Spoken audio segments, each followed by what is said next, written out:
এই জীবনে যতটুকু দুঃখ আমি পেয়েছি, সত্যি বলছি, তার এক বিন্দুও বহন করার শক্তি আমার ছিল না। কখনো চাইলেই কাঁদতে পারিনি, কখনো কারো কাঁধে মাথা রেখে বলতে পারিনি আমি ভালো নেই। তাই নিজের ভেতরেই সব জমিয়েছি, হাসি মুখের আড়ালে, নীরবতার গভীরে।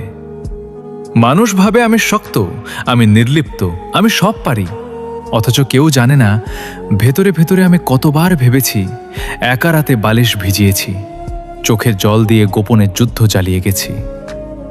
আমি নিজেকে এতবার জোড়া লাগিয়েছি যে এখন নিজের আসল রূপটাই ভুলে গেছি।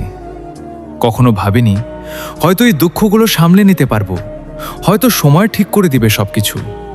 কিন্তু বাস্তবতা হলো আমি আয়ত্তের বাইরে দুঃখ ধারণ করতে করতে এখন নিজেই ধ্বংস হয়ে গেছি।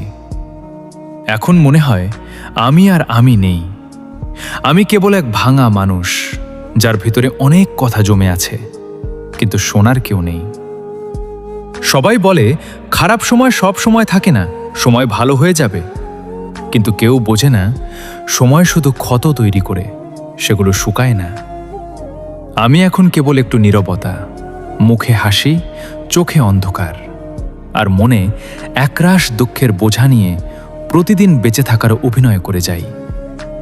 আমি ধ্বংস হয়েছি, তবুও মুখে বলি ভালো আছি।